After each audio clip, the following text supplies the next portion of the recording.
Bismillahirrahmanirrahim. Assalamualaikum warahmatullahi wabarakatuh.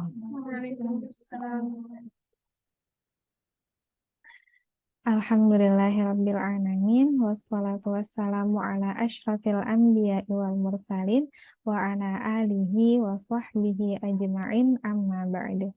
Rabbi shrah li sadri wa yassir li amri wahlul 'uqdatam min lisani yafqahu qawli.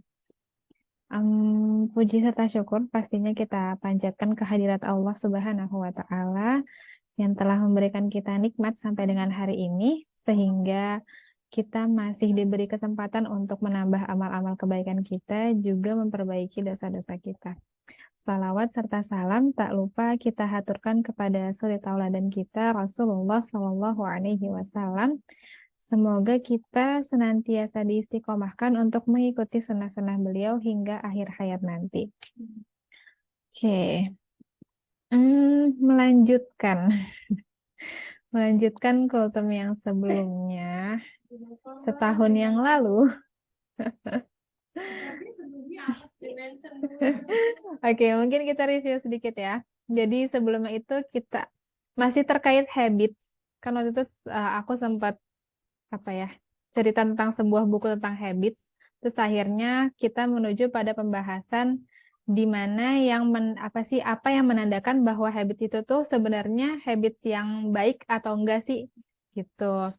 Terus salah satu yang nandain habits yang kita lakuin itu adalah habits yang enggak baik adalah kita masih suka ngerasa stuck, ngerasa bahwa suatu rutinitas itu, habits itu, atau kebiasaan itu kita lakukan berulang-ulang sebenarnya, tapi itu nggak buat kita tumbuh, nggak buat kita berkembang. Jadi seakan-akan ngelakuin banyak hal, cuman nggak ada progresnya sama sekali, gitu. Jadi nggak ngebuat kita istilahnya pindah dari suatu titik ke titik lain yang mendekatkan kita pada target kita, gitu. Nah, kemarin itu aku nyebutin ada 5 hal yang yang bisa menyebabkan kita itu ngerasa stuck. Ngerasa stuck. Nah, kemarin itu baru disebutin 2 hal. Yang pertama itu adalah infomania. Dan ini tuh infomania sesuai sama namanya lah, info, iya. Ya, kebanyakan info istilahnya. Karena ya kita hidup di zaman yang seperti ini juga ya. Jadi di mana informasi mudah banget kita dapetin, tapi alih-alih kita manfaatin kemudahan tersebut, kita malah jadinya mabuk sama informasi tersebut gitu. Jadi alih-alih kita malah fokus sama habits yang lagi kita bangun, kita malah sibuk sama banyaknya informasi yang berdatangan gitu. Itu yang pertama. Terus yang kedua itu adalah di sini istilahnya adalah the knowing doing trap. Jadi si yang paling tahu tapi terperangkap sama pengetahuannya dia sendiri gitu. Jadi alias ilmunya tuh banyak, ilmunya tinggi, cuman aksinya tuh minim gitu. Jadi ada gap antara ilmu sama aksinya. Akhirnya ya itu gap itu yang ngebuat dia akhirnya terperangkap dengan pengetahuannya sendiri gitu. Entahlah karena males atau karena emang ngerasa belum layak atau nunggu sempurna dulu atau nunggu waktu yang tepat lah katanya dan semacamnya gitu. Nah, sekarang ke poin yang ketiga, yaitu achievement addict. Ini tuh achievement kan penghargaan ya. Addict itu pokoknya dia adalah seseorang yang selalu mengejar-ngejar penghargaan. Penyakit bagi si paling kompetitif dan si perfeksionis. Jadi achievement addict ini adalah keinginan untuk terus melakukan sesuatu tanpa ada hentinya, tanpa ada jeda, tanpa ada pause, bahkan parahnya dia itu bisa sampai ngerasa bersalah kalau misalnya dia berhenti bekerja. Bakal ngerasa salah kalau misalnya dia berhenti beraktivitas sesuai kebiasaannya sehari-hari atau sesuai target-target yang udah ditekuni gitu. Jadi sebenarnya achievement addict ini secara nggak langsung mengarah pada toxic productivity. Jadi produktivitas yang beracun. Kayak misalnya sederhananya tuh kayak seorang pegawai kalau misalnya kerja itu nggak ada hentinya, pergi gelap, pulang gelap, nggak ada olahraga sama sekali, pada akhirnya pasti bakal sakit gitu. Mungkin nanti di lain kesempatan kita bakal coba bahas ya tentang si toxic productivity ini sendiri. Jadi pada intinya toxic productivity ini tuh ngebuat kita jadi orang yang sibuk, bukan produktif.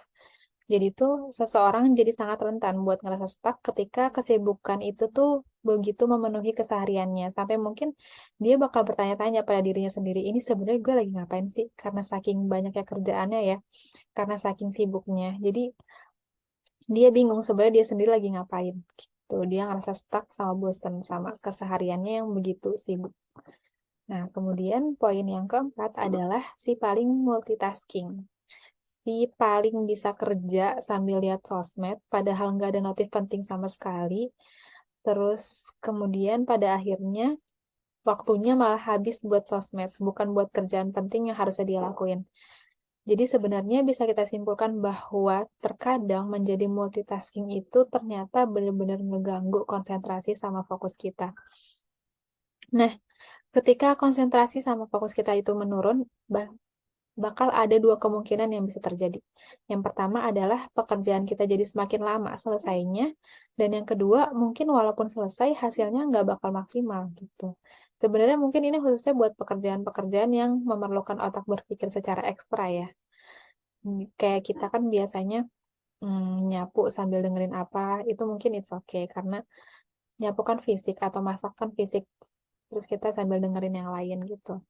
Dan sebenarnya multitasking di sini tuh sebenarnya lebih ditekankan pada berganti-gantinya aktivitas secara tidak teratur dan terlalu cepat gitu.